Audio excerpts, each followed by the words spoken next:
Hi, everybody. Welcome into today's show here on JTV. It is Monday, the final full week of October through 8 weeks of high school football. Thank you to the Insurance Circle Agency. I'm David Rice. That's Adam. Hello. We had quite a few surprising games and not really that many close games from Friday. No, and I will say this. That Other than Springport, nobody else was really close. I mean, maybe the Lumen Christie game, it was 2 scores. But besides that, they were all more than 1 score games. Yeah, you knew what was going to happen because I didn't tell you this yet. But before the Lumen Christie game, so to end Friday, you were perfect. You didn't have a single loss for your picks. And then Lumen won. But still, like, you had a perfect run of picks. So when I got up Saturday morning and after I did my the rec football, I came back here and I was doing a few other things. So I was just like, oh, let me just check the scores and see where we're at score-wise. And I just went down the list and you had every single one right. And I was just like, oh my gosh. Well, the Springport one almost didn't happen. Yeah.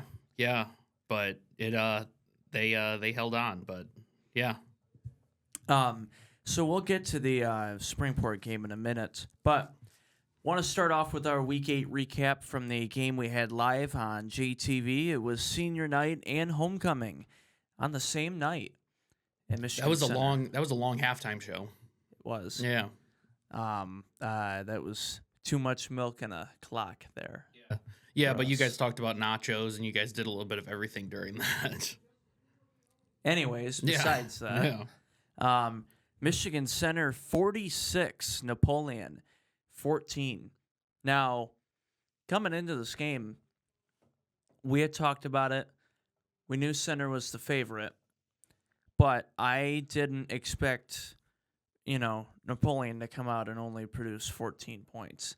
Now, it's a really hard team to score against, Michigan Center. They have a really good defense, but there were quite a few, and Pat had mentioned it on the broadcast too. There were quite a few 3rd down and longs, 4th down and longs, or just plays where they shouldn't have went right up the middle in between the tackles. Especially quite a few like 3rd down and 7s, 8s, where they're behind schedule. Yeah. For that kind of offense, if you're in 3rd down and like 5 or more, you're behind schedule. And that happened with them a lot. And just running up the middle between the tackles on a lot of 3rd downs was something I thought was interesting. I know you like that type of offense, but, I mean, we talked about this before. We talked about this on the show, actually, but you talked about it in the pregame. You're like, it's going to be a huge disadvantage to the team who doesn't get the ball first. And then Michigan Center gets the ball first, and you're like, well, I remember you saying this in the broadcast. You're like, well, they're already kind of playing behind at this point, and then Michigan Center easily moved down the field and scored. And then I was like, all right, it's not completely over if Napoleon has a good drive. And then they had a 3-and-out. And then Michigan Center scored, and then Napoleon had the ball again, and it was like, all right, this is going to be tough. Again, they stopped 2 2-point conversions, and then they went 3-and-out, I think, again. So it was just kind of like already playing behind. Early on in the second quarter, it was like, okay, this is over. Yeah. Oh, yeah. And it's just that type of offense. I mean, and Dan mentioned this. It was kind of frustrating because it's like they did come out that. Do you remember what the score was at the end of the first half? Do you remember if Napoleon had a score? Yeah, I think they must score. I think it was 32-6. That sounds right. So like Napoleon came out and looked really good coming out at halftime, but like what Dan kept saying, like he's looking at the clock and it's like, all right, Napoleon's only had the ball and there's 4 minutes left on the clock. And sure, they got in and they scored before halftime. Michigan Center really scored need to move a little bit quicker. Yeah, more urgency. But still, it was just like there was 4 minutes left on the clock after that drive that Napoleon had coming out of halftime. So it's just like they kind of shot themselves in the foot a little bit in terms of like, but that's the style of that offense and that's what we talked about. And ultimately, that's kind of what happened. But they had a couple good play action plays where it was just like they had running back run out into the flat and able to get an easy catch and that kind of caught Michigan Center off guard because they were loading up the box the entire time, which is the way to do it against that offense. Right, and that's what I had said too before the game. Center's going to load the box, have 8-9 defenders right there with the line. But, and Napoleon had some good drives in the second half, but, they only run, other than like a fake and they actually roll out and pass, they only run 2 or 3 different plays. Yeah. So by knowing that, I just feel like they need to have more urgency. You can't, when you're down by that much, you can't use all 40 seconds of the play clock. Right. Because sure, they scored, but in that situation, when you're down trying to catch up, you can't have an 8-minute drive. Yeah, I think an interesting way to design that offense would be to have that style offense. You would have to go through a lot of cardio with your kids, but like to be able to do a no huddle tee, to be able to just immediately run up, so get back set. If you run 10 seconds, 15 seconds off the clock. Well, because like in that kind of situation where you're looking at, you're coming out of halftime, you're down by 20, whatever, you got to get some quick scores. So if you're still going to run that offense, at least try to run a no huddle. You're going to tire out your squad, but also you're going to tire out that defense, and especially with how quick Michigan Center's drives were. You get the ball back. Hopefully you get a stop. You get the ball back. Again, no huddle all the way down the field. I know that takes a lot out of you, but I almost feel like that's what they had to do to be able to get a chance to be in that game. Well, when they're down, that's where it would come in. Yeah. If they would have gotten the ball first and would have scored first. You don't need to do it early. It's just coming out of halftime, you got to do it. Yeah. Braylon Brown, number 5, one of just many weapons Michigan Center has, but 4 touchdowns for him to lead the Cardinals. And even Michigan Center pulled something out of the playbook with the backwards pass wide receiver throw for the touchdown. They had a couple really good plays in that game. Yeah, that play at first scared me because that was a long backwards pass just to get to the receiver. And I'm like, is he going to have enough time? And I think that was the play that closed out the half, or at least got close to closing out the half. And that was right after a Napoleon score. So it was just like, to be able to do what they did was unbelievable. And that just shows you how quickly they can get down the field and score. And I mean, he was pretty open on that play too. So he made a great catch, but he was open on that play. Yeah, Michigan Center remains undefeated at 8-0. With that win, they now have the Cascades East Division and the Cascades Conference Championship. We'll have that live on JTV Saturday at 3 o'clock. Center, Hanover rematch from earlier this year. Speaking of Hanover, they also won outright the West Division. On Friday, they beat Addison 46-0. Austin Hochter, 153 yards and 4 touchdowns for the Comets. He had only 8 carries, and 4 of them were touchdowns for 153 yards. Colin Griffiths, J.J. Russ also scoring for Hanover Horton. As I just mentioned, they will travel to Michigan Center on Saturday for the conference championship game. Hanover Horton now 6-2, and Hanover's only 2 losses was one of them to Michigan Center earlier in the year, and the other one was to Monroe Jefferson in the opener. Monroe Jefferson's D5, 2 divisions higher than them, and they're 8-0. So a team in the same division as Center, also undefeated, and Center, where your 2 losses, I'd still feel pretty good. Yeah, it's a super intriguing matchup. I mean, we talk about all the time quality of losses, and that you can't get much better than that. So, I mean, hey, they have a legitimate shot against Michigan Center. Spoilers, I'm still picking Center in that game, but they still have a legitimate shot to win that game. That's why I think it's going to be a fun back-and-forth game. Well, I think because Michigan Center's offense can move so quick, I think it's got to be the same mindset as Napoleon. They have to come out and score first, have to have a good first drive defensively, and take it from there. Yeah. With Hanover too, they don't run full house like Napoleon does. They run more of a wing tee with 2 backs next to the quarterback and one behind. Yeah. So still, same thing with them as far as time, time of possession, clock control.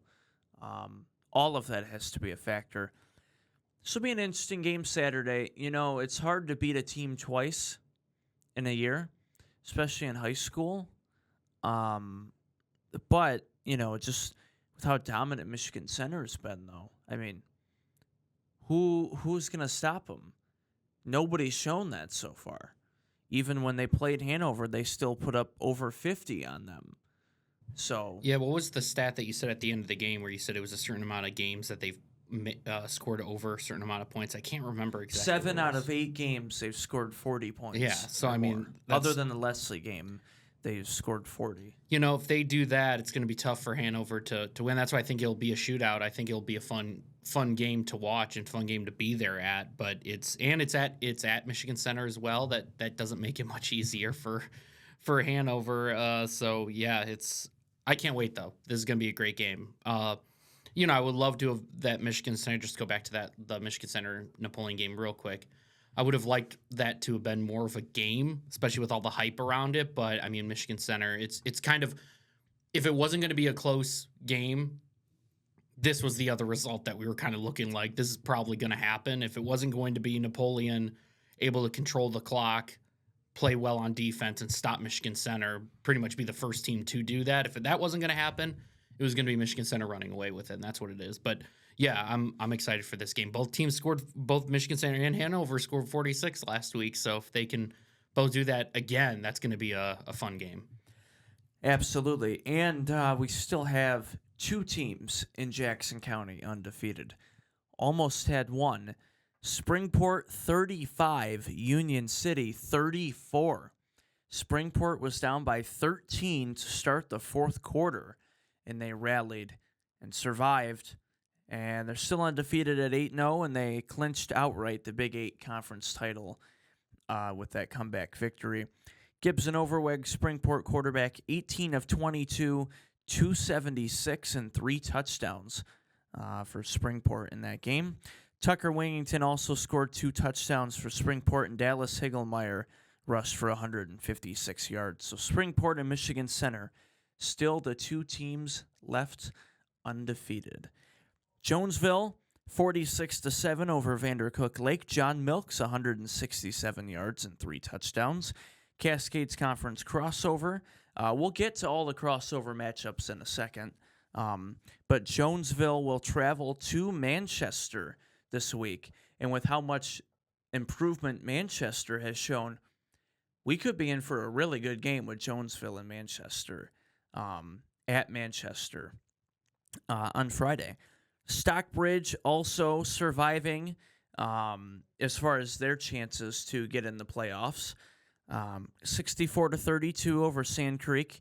We mentioned in the picks, it's hard to come back. I think you mentioned it because Sand Creek has forfeited a couple games. It's hard to come back from that. Yeah. Not only that, and then put up, a winning performance. Yeah.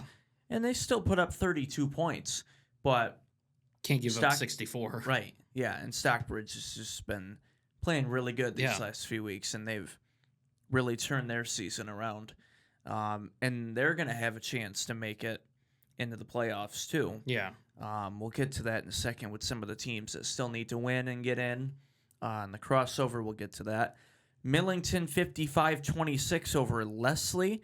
Leslie was 4-0, and now they are 4-4, and they need to win on Friday to stay in the playoffs. That's, I think, one of the bigger stories this season is the expectations of Leslie going into this season's 4-0 start, and then this crazy downturn after the Michigan Center game where a lot of people thought that, they were going to win that game, including us, and then it just completely just collapses. It started in that second half comeback for Michigan Center against Leslie, and I was at that game, and that's really where the downfall started for them these last few weeks. And now, Leslie's a really good team. We saw them make the regional final last year. They won 2 playoff games. Yeah. This year's team can do that. Mm-hmm. What needs to change? I don't know. That's not for me to say. Yeah, they need to at least get in.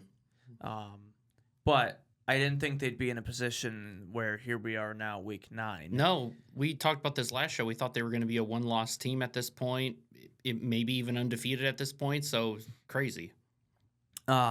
Columbia Central, a team that's on the completely other end now these last few weeks. Columbia Central, after starting, I think, 2-3, they have now won 3 in a row. They've been dominant. 3 or 4 in a row, and they've been hot these last few weeks. 56-14 over Homer for the Golden Eagles. Now, Columbia, they are in the playoffs as we stand today. They are one of the last 3 or 4 teams in the playoffs in Division 6. So that means in order to make the playoffs and stay in, they have to win this Friday. It's a win and in for them. Right. Win or the season's done. And in the crossover, because they were second in the East and Napoleon lost to Center, Columbia-Napoleon rivalry again for the second time this year. And because Napoleon's lost their last couple games too, 2 out of the last 3, Napoleon needs to win and stay in. Wow. So this is really winner is in the playoffs and loser is done. That's a great game. I might go to that Friday. Yeah. I know we have the JTV 25th party on Friday until 6. Hey, maybe right after that. There you go. Depending on how the party goes, I may go to Columbia Napoleon. I like that. I know both teams always appreciate seeing the podcast out there. Yep. So you might see a D. Rice appearance there you on go. Friday. 56-14 for Columbia. And they are now 5-3. Lumen Christi, huge win for them on Saturday in Traverse City, 27-14 over the Gladiators of St. Francis. Our guy Sean Walicki, 21 carries for 138 yards and a touchdown. Quarterback Benny Gaston, 225 and 2 touchdowns, plus a rushing touchdown. There was a live stream of the game. I watched part of it. I will say it was okay. All right. I won't give out who did the game because I don't want to do that to them. But the game was great. The stream, not so much. But a great win for Lumen Christi. I will admit the last few weeks, I've already said I've been picking against them. Yeah, you have. I was able to make up some ground on that, so I appreciate it. Yeah, you're welcome. I've been wrong. Hey, you had an awesome week though, so I can't deny that.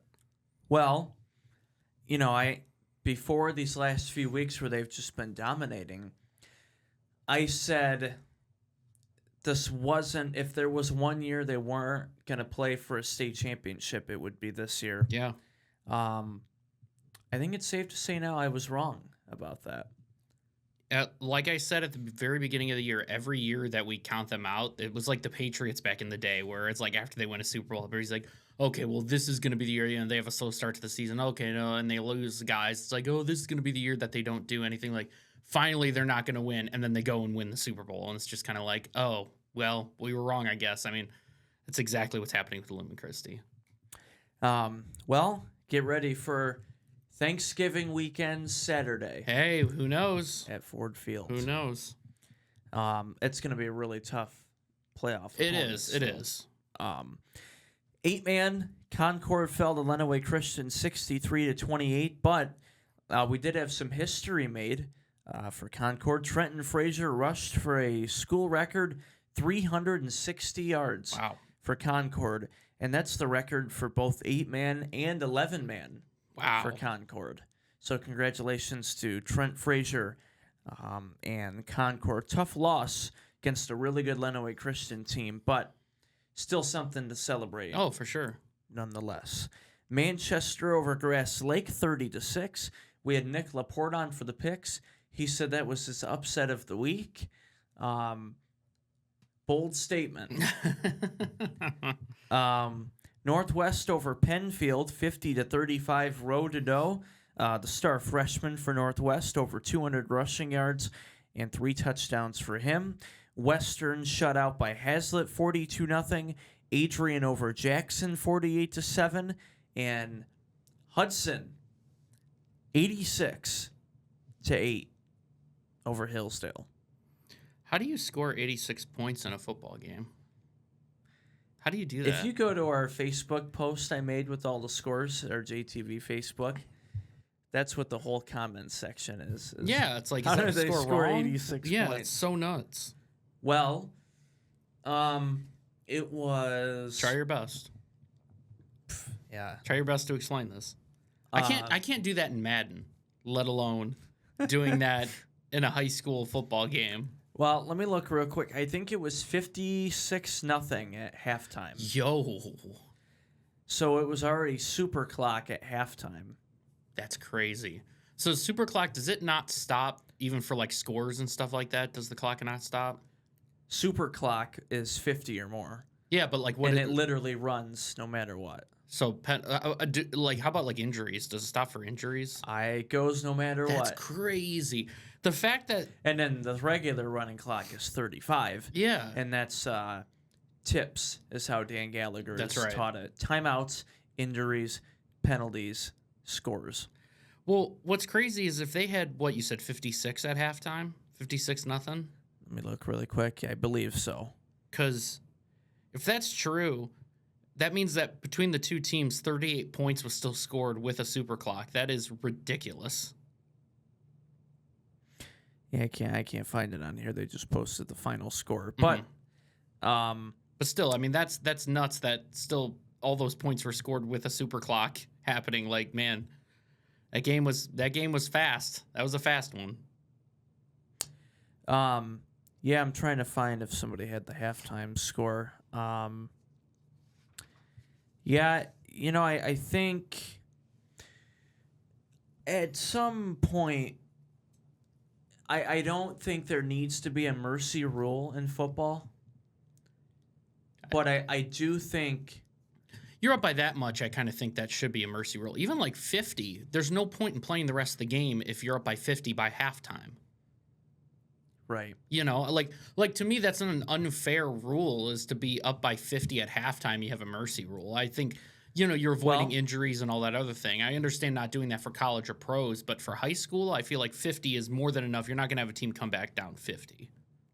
Well, high school baseball and softball, they do for mercy rule if you're up by 15 runs or more after 3 innings.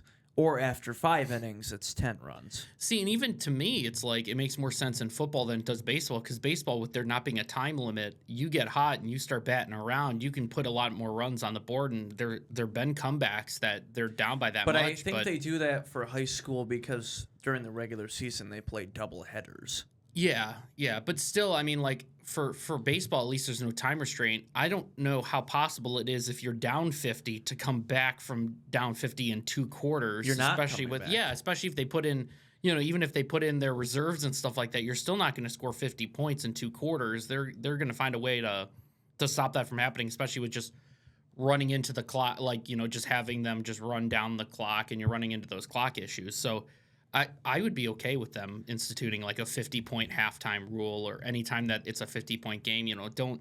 You have to play at least half the game for it to count as a game. Right. But after one half, if it's 50. Yeah. That's what I would say. So if it's like 35 or something in the third quarter, Yeah. and let's say Hudson scores 2 touchdowns, then you call it then. Yeah. That's how I think there Yeah. should be I totally 50 agree. point. Not taking anything away from, what Hudson did. I know Hillsdale's really struggled. So we knew coming in Hudson was going to win by a lot. But Hudson, I'm not discrediting, them because we're talking about they should have ended the game earlier. Well, But Hudson's is just a really, really good well, team. yeah, and this is more for their sake in terms of like Springport's going to play Hudson at some point in the playoffs. yeah, I mean, this is more for their sake in terms of like injuries and stuff like that. Why I think it shouldn't happen, because you would hate to have a guy get injured and you're up by 56 points in halfway through the third quarter. You have a guy, even if he's a reserve guy, just any injury, anyways, like for either side, is just kind of like, what are we doing? Like it's not like That's we're my coming number back. one thing with it too. Even if it's all JV fifth quarter kids Yeah. playing the whole second half, still you get a few injuries. You don't have enough guys to play your JV game, Yeah. and then your whole program's short on numbers. and all even- for still playing when it's 86-8. Even for the quality of the game, when you're watching the game at home or you're there in person watching the game, the crowd's just, no matter if the home team's up by 50 or the away team's up by 50, the crowd's kind of just not in it anymore, because it's just like, even if there's like a nice play, it's kind of just like, oh, cool, but this game's over. So I do believe they should institute that rule somewhere of just Yeah, the saying, crowd like, hey, doesn't even get into it. no, not when it's that big of a score. Not when it's that, like, there was even, in the other players, like, even if they score a touchdown, it's kind of just like, oh, okay. Like, it's just like, cool, I got a touchdown, but it's just like, we're also up by 60 or down by 60, so whatever. And it's just, I don't know. I just think for the quality of the game, there should be some sort of rule in there. Well, and with the style of offense Hudson runs with full house, Yeah. they probably were literally just running it up the middle anyways and just happened to break open. Right. And what's the kid going to do if he has an open hole and is going to He's score? not going to go down when it's He's when not gonna there's go down. when there's 10 minutes left in the third quarter, like you're going Right. to take it to the house, and that's probably what was happening in that game. So, But yeah. they were probably just planning on running it up the gut anyways. Right. And that's the type of game that should have that rule in there. Like, at that point, they're playing just to run down the clock, both teams, because Both teams, yeah. because at that point, Hillsdale doesn't think that they're going to be coming back. If it's 86-8, they're not going to be, which still doesn't even sound real. It sounds like a number I just came up with, but they're down 86-8. It's like, yeah, they're going to just say, like, hey, let's just run down this clock as much as we can. I mean, I've even seen, like, with the NFL games with Kansas City and the Raiders. Kansas City was kneeling on it before the 2-minute warning, and the Raiders had all 3 timeouts, but it was a 35-0 game. So, yeah, something I definitely think they should institute going forward. Yeah. Well, looking at, I'm not gonna share it on here, but just look at our Facebook comments from where I posted all the scores. Just some people had some things to say about where's the defense, pretty much. Yeah, I mean, Put it that way. Any other nuggets? Any other? he's going back with the Nuggets. Well, I will like, say we like talking about I food. pulled up. We do. We do like talking about Sheets. We do need to go to Sheets. We're gonna plan a Sheets visit at some point. You're gonna be. Well, the bosses let us do a non-sports related segment. We're just and gonna go to Romulus. We're just gonna for go. Sheets. We're just gonna go to Sheets. I mean, we're just gonna go to Sheets and put it in the show. I mean, for Camera crying out or loud. not. Yeah. We'll still, we'll still take some photos. Yeah, we're gonna have our Prate's Place segment on Wednesday, so we'll talk about Prate's Place for a little bit. That's food related, and then we're gonna go down to Sheets eventually and see what Sheets has to offer. But and I know what they have to offer. It's pretty good food. We need one in Jackson. I'm telling you. One thing I did want to say was, just because I brought it up on my phone. Our picks this week. This was our best week we've ever had picks. You were 20-4 with your picks. And I was 21 including 3. college, right? Including college and pros. The only one we have not decided, obviously, is the Lions Buccaneers, but we both have Lions, so the gap isn't going to change. We'll either just go up one more win, I hope, or go up a loss. But you're 20-4 on the week, and I was 21-3. So right now, the standings, I'm 115, 57-1, and you're 113, 59-1. So it's only a 2-win gap. So it's right there at the end. I mean, I'm glad it is like this. I'm glad that all these picks that we are within a few games, because that's a 1 week difference. That's a 1 week that can change. And I forget, did we decide if we were going to do picks for the first round of the playoffs? I think you said second round of the playoffs is your cutoff point. Yeah, so we'll go up to the second round of playoffs. So we'll have still a few picks, and we still have college and NFL during that time as well. So it's like these things, anything can happen, especially when it's like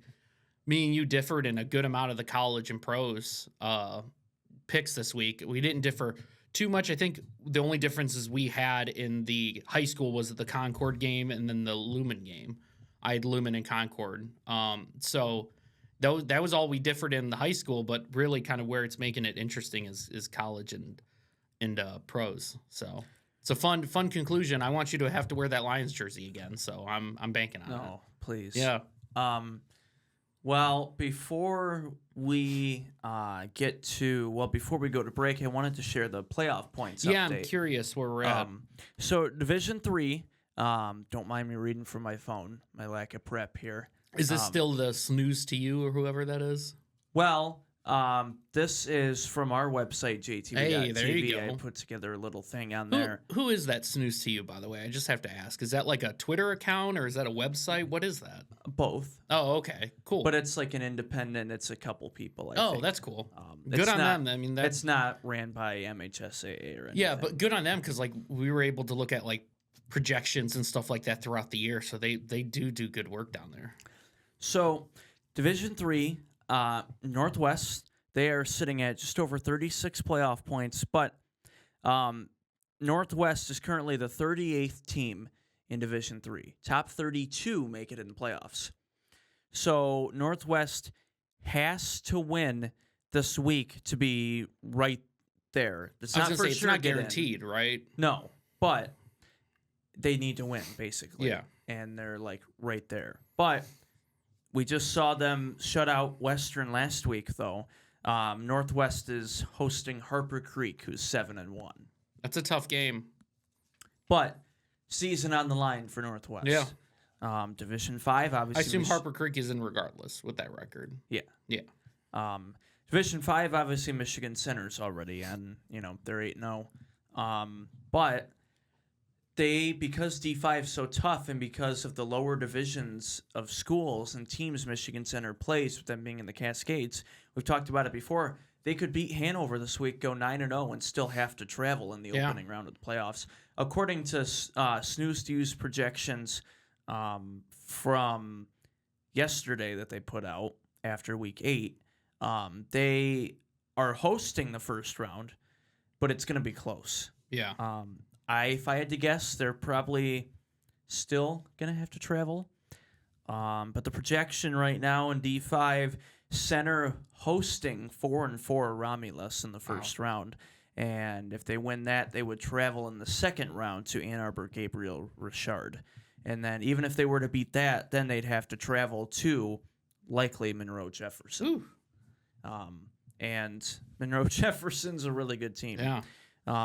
So that's Division 5. Division 6, obviously Lumen's already in. They're number 2 in Division 6 out of the whole state. So they're going to have home field advantage throughout. They really have nothing to play for. Yeah. I know it's a Catholic League prep bowl, but it's not. It's Ford Field. Yeah. They could be there twice in 1 year. It's possible. But they really don't have anything to play for Yeah. this week. Lumen's already has home field advantage all the way through. Now, I mentioned earlier Napoleon and Columbia, because Napoleon lost to Center. If they would have pulled the upset, Center's the division higher. They're D5. That would have been huge for Napoleon. Yeah. They probably would have secured a playoff spot with a win. But a loss for Napoleon, it would be a close call, just like Northwest, but the other way around. Yeah.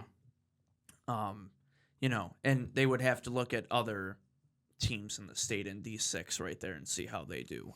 So basically, they need to win and they need to watch other teams. And then Columbia, they're in right now, but they're the 32nd team in, or 31st. So basically, they have no, if they lose, they're out. So Napoleon Columbia is literally, other than that Center game last week, this is now their biggest game of the year for Napoleon. I wouldn't have guessed that would be the case against Columbia. Here we are, week 9. And in Division 7, Hanover's already in. They're likely going to host first round. They're number 10 in Division 7. Jonesville, because they lost to Columbia, they didn't help them with the points either. And beating a team in a division lower than them last week in Vandercook didn't help their case either, even though they won. So Jonesville and Leslie both have to win to get in the playoffs this week. And Leslie, if they get in, they will have to travel first round. And the latest projection doesn't have Leslie playing Hanover in the first round anymore. Leslie playing Monroe St. Mary Catholic Central at their place in the first round. I made the same face when I saw that. So Jonesville Leslie and Stockbridge is right outside the 32. So let's say almost all of them get in. We'll have 1, 2, 3, 4, 5, 6, 7, 8. We could have almost 10 teams in the playoffs. Wow, that's crazy. So, one last thing before we go to break, just because I'm curious, like, what? Maybe I would ask it. What would you do if you're a team like Harper Creek, where you're 7-1? I think is what you said. yeah. 7-1. You're going into a game at Northwest. Northwest needs it to get into the playoffs. You don't really need it for anything. And you talked about Lumen not really needing that win.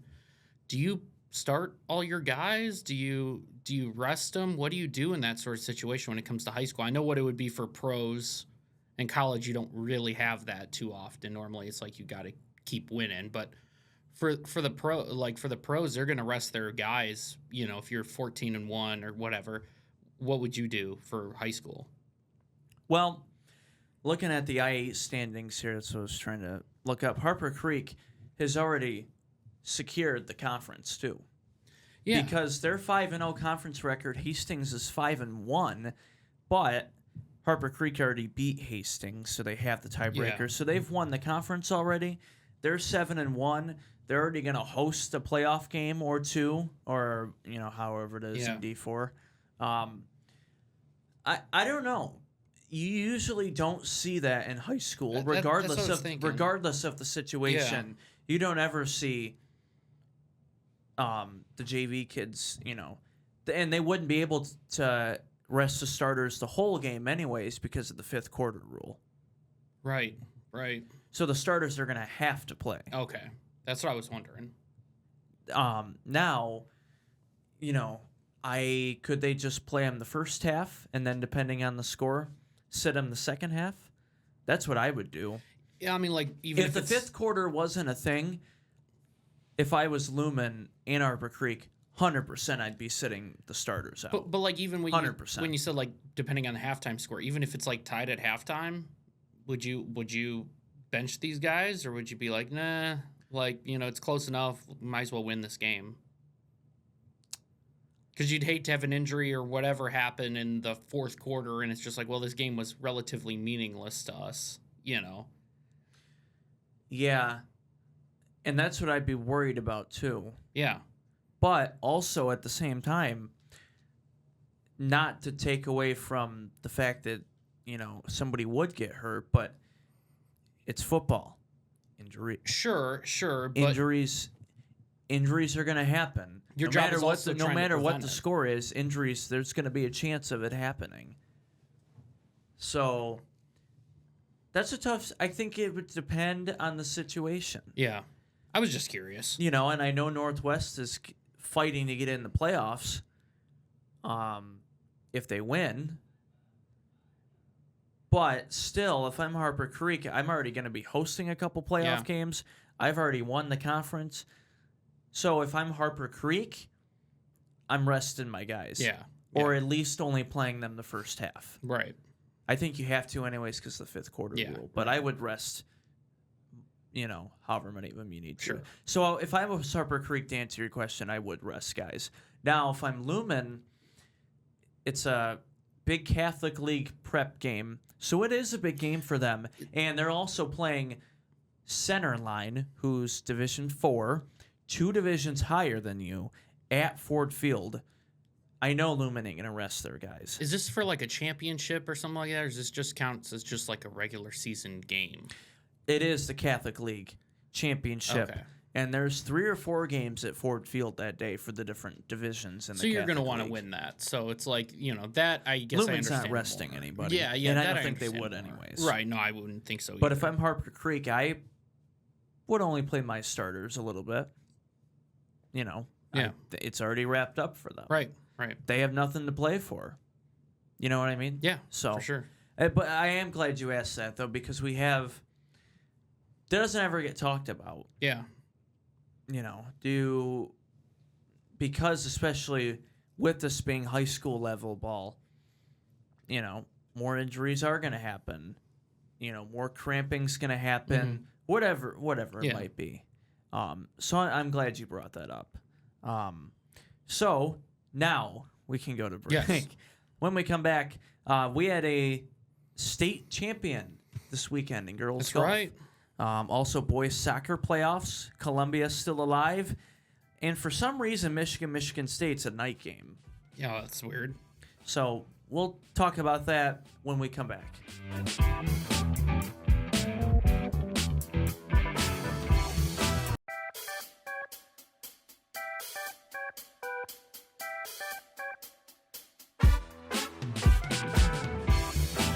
Welcome back here on JTV. Thank you to the Insurance Circle Agency, West Michigan's family-driven insurance solution provider. Girls Golf State Finals was over the weekend, Division 4 at Cat Key Golf Course, Ferris State University. Congratulations to senior Anna McCubbins from Napoleon High School. She won the individual state title over the weekend. Napoleon finished 5th as a team, too, out of, I think, almost 20, I forget the exact number, but there was almost 20 teams there. For Napoleon to finish second or third, fourth, whatever last year in the Cascades Conference, and then finish 5th in the state this year, and have the individual state champion on your team. Great year for the Pirates. Coach Don McCubbins and Anna with the state championship. She shot a first-round score of 79 on Friday and then a 76 on Saturday. She won the state title by 5 shots, which for high school is a lot. Because on average, so 79 on par 72, that's plus 7. So on average, you usually only get a handful of birdies, maybe one eagle, whatever, per round. So to shoot 79 on Friday, 76 on Saturday, and win by 5 shots in front of second place, great 2 rounds for her. That's a good day. Yeah. Congratulations to Anna McCubbins and Napoleon 2025 individual state title representing the Pirates. The other 2 Jackson County schools in the finals, Lumen Christi placed 11th as a team, and individually, Kelsey Fawzy, senior from Columbia, 11th place, shooting a 93 on Friday and a 90 on Saturday. So, great girls golf season, and it's quite the conditions, too, are a step up. We have some really nice golf courses in our area, obviously, but it's much different playing on a college course or a professional course. Much nicer greens, much nicer fairways, you know what I mean, compared to some of the courses here where some of these schools normally play at. So, congratulations to Napoleon and Lumen and Columbia on great seasons in girls golf. Boys soccer playoffs will continue this week. Last Wednesday, myself and Noah went to that game at Hillsdale. Columbia won the D3 district title on Wednesday at Hillsdale last week. They defeated conference rival Grass Lake 5-0. It was 3-0 at halftime, and Columbia added 2 goals. Carter Simpson with the hat trick, 3 goals, and Eli Hawley, no relation to Bart and Andy. I was curious. I asked. Okay. 2 goals for Eli Hawley.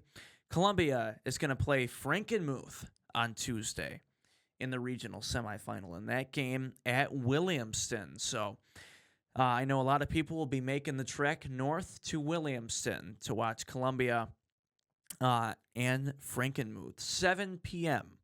this week on Tuesday night. Jackson Christian fell on Thursday in the D4 district final, 4-3. Against Hillsdale Academy. Great season again for Jackson Christian, and Columbia, the Golden Eagles, still alive. They've been just dominant the whole year. Grass Lake's a really good team, but Columbia has just been a really, really good team. So congratulations to Coach Smith and the Golden Eagles on another district championship. Just in this century alone, this is their 4th district title, so just the 4th for them. I think 4th or 5th in the last 25 plus years. So history made on Wednesday. Congratulations to Columbia Central. And always thanks to everybody, for their hospitality from Columbia and Grass Lake and at Hillsdale too. Thank you to everybody for their accommodations there, as always. We have photos and video highlights from that game online at jtv.tv. We got to get you out to one of these soccer games. Oh, man. Soccer's not my forte, but I'd do it.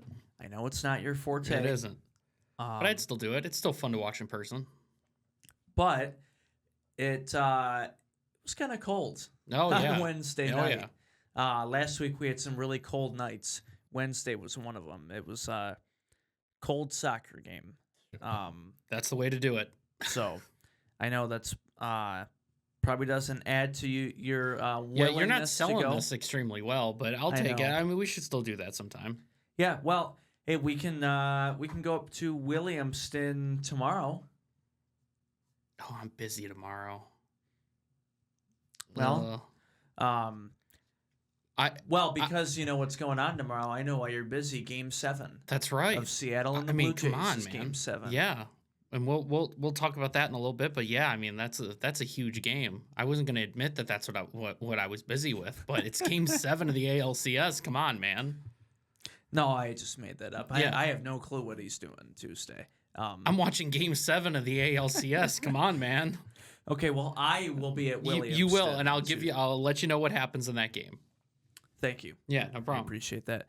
Maybe I will just listen on the way. Yeah, there you go. So, and then before we go to break, they announced Michigan State is a night game on NBC and Peacock, 7:30. I tailgated at one of those games. This might almost been a decade ago, which makes me feel old. But it was a night game for that one, for that Michigan State game as well. So, so this isn't completely foreign. It was a to night me, game but last year too. Was it? I think the last 2 years in a row it's been night. It looks sick. It looks sick under the lights, and they know that they're going to get the ratings with that being like a primetime game. So yeah, but it's not at the big house though. Yeah, it still looks cool though. Not as cool in East Lansing. Well, definitely not, but it's still cool. Like a night game for a rivalry like that's pretty sick. Well, people have already started Hate Week on Facebook. Of course. So, I will not name names, but I had several people I'm friends with on Facebook that have already started their Hate Week, and then another person I know said, "Well, MSU sucks." I was just Worry about to say, first. if Michigan State was better, I'd be a little bit more worried, but Michigan State's not that great. That's true.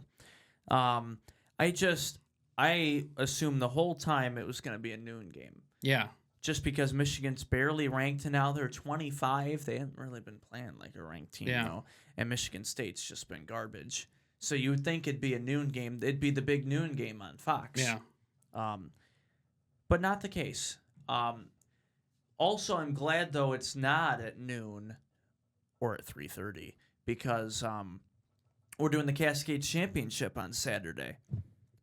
Live at 3 o'clock. That's right. So we would have been setting up at Michigan Center if it was a noon game. Yeah.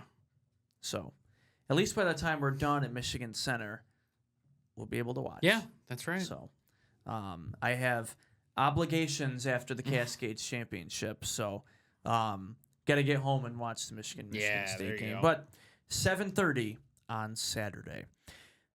When we come back, Game 7, Mariners Blue Jays Tuesday night. Toronto surviving another day. We'll be right back.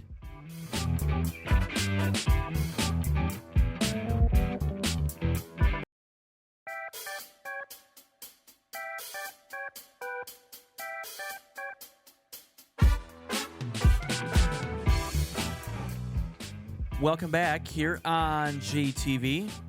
Dodgers versus TBD still in the World Series Tuesday night, Game 7, Mariners, Blue Jays. I'll admit I did not watch the game last night, but Toronto surviving another day. I was watching Sunday Night Football. Oh, yep. Falcons 49ers. And did you watch Game 7? Or I mean, Sorry, Game 6? No, I was getting score updates though, but I did not end up watching it, so I didn't get a chance to see what happened in it. But I can tell you one thing: ain't no way I'm missing a Game 7 in No. baseball. Just can't do it. Um, I will say this though, real quick.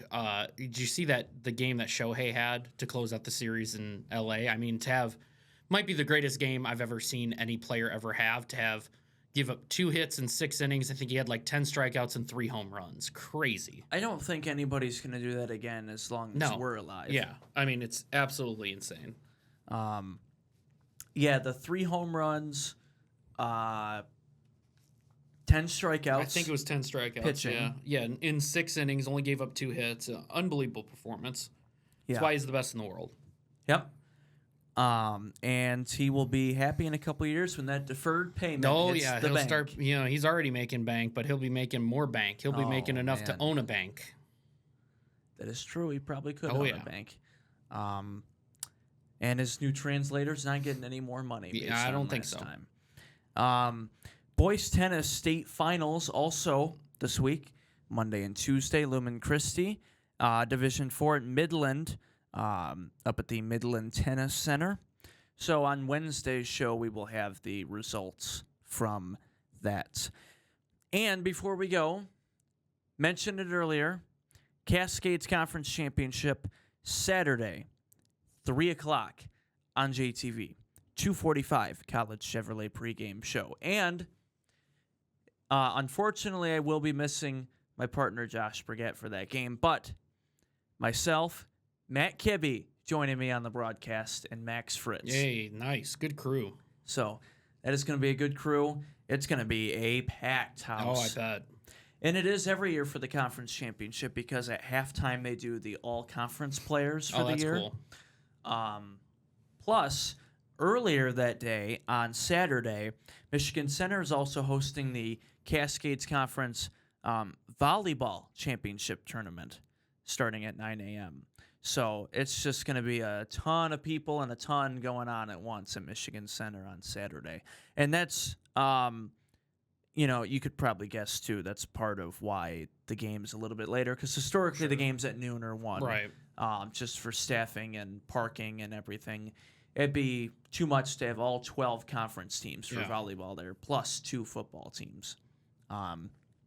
So, first thoughts, I know we briefly touched on it earlier, but first thoughts, it's hard to beat a team twice, but Hanover going to Michigan Center to try to finally beat Center. Yeah, I mean, I think Michigan Center is going to win this game, but like I said earlier, I think Hanover has a really good shot. I think this is a super intriguing matchup. This is the one looking at everything, this is the one that I think makes the most sense that I kind of wanted in this spot. Michigan Center has just been so dominant. I have to take Michigan Center in this game, but I really do think Hanover, if they play the first half right, they have a chance to be in it at the end, make it a little bit more of a game. And it could be a high-scoring shootout. Like I said, they both scored 46 last week, and they both can put up a lot of points. So, if anything, it's going to be a fun game to watch.